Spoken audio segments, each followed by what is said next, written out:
Bugungi kunim qanday o'tganini sizlarga hozir aytib bermoqchiman. Ertalab tursam, shunday manzara meni kutib oldi va uyda zerikib o'tirmaylik deb o'zlarimga telefon qilib, shaharga chiqishga qaror qildik. Va birinchi qornimizni to'qlab olish uchun orzu choyxonasiga kirib bordik.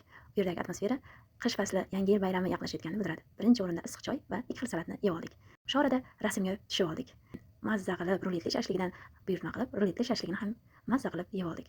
Qornimiz to'ygandan so'ng bir-birimiz bilan kayfiyatimiz ko'tarilgan holda hangama qilib mazza qilib gurunglashib o'tirdik. Shu orada trend olishga ham ulgurdik ovsinlar bilan birga. Trenddan so'ng o'rnimizdan turib bir pitimizni to'kaylik deb masta qilib raqsga tushdik. Yedik, ichdik. Endi hisobni to'lash vaqti keldi. Hisobni to'laguncha biz paytdan foydalanib shu yerda rasmga tushib oldik. Zinada tushdik, oynada tushdik, bir-birimizga qarab tushdik. Keyingi manzilimiz Jizzax shahrida ochilgan yangi Ko'ksaroy savdo majmuasi. Hamma boribdi, biz qolib ketibmiz deb o'sha tarafga qarab yo'l oldik. Havo juda yaxshi. Biz taksida borgandan ko'ra piyoda borganimiz ma'qul deb Ko'ksaroyga boradigan yo'llarni maktab o'quvchilaridan so'rab oldik. Shu ko'cha to'g'rimi, shu ko'chadan to'g'ri ketyapmizmi deb maktab o'quvchilari ham bizga to'g'ri dedi. Ko'chada ham blogerligim tutib, o'zimlarimga daraxtdagi qorni silkitishini va menga qarab turishini aytib rasmga tushirib oldim. Shu yerda ham chiroyli rasmlarga tushib oldik. Bitta ovsinim qoqilmadi, keyingi ovsinim aytganimdek daraxtni qoqib oldi va yana Ko'ksaroyga qarab yo'l oldik. Yo'l-yo'lakay mazza qilib, tabiatning go'zalligidan bahra olib, gurunglashib ketdik. Bunaqa qor yana yog'adimi, yo'qmi deb va nihoyat manzilga yetib keldik. O'sha mashhur Jizzaximizda ochilgan Ko'ksaroy savdo majmuasiga. Hangama bilan tez yetib kelganday bo'ldik. O'smirlarim piyoda kelganimizni hech kim bilmasin deb gilamchiga oyoqlarini qorlarini qoqib artib oldi. Kirishimiz bilan juda ham chiroyli atmosfera bizni kutib oldi. Juda ham baland va hashamatli ekan.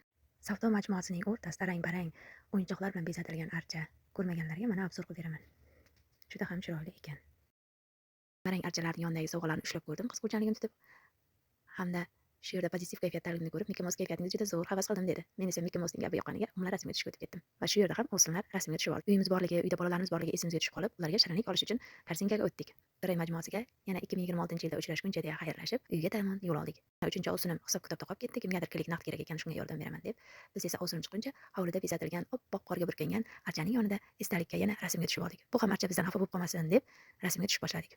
Ha, aytganda, mashhur Kevin meni ko'rib buncha chiroylisiz dedi. Ivan Vasilyevich esa qo'llarimni o'pmoqchi bo'ldi. Qorbobo esa "Ey qorqiz kiyiming qani" deb yomon qarab berdi. Bu uchlik esa Kavkaz asirisidagi uchlik. Xush kayfiyat, pozitiv kayfiyat bilan uyga qarab yo'l oldik.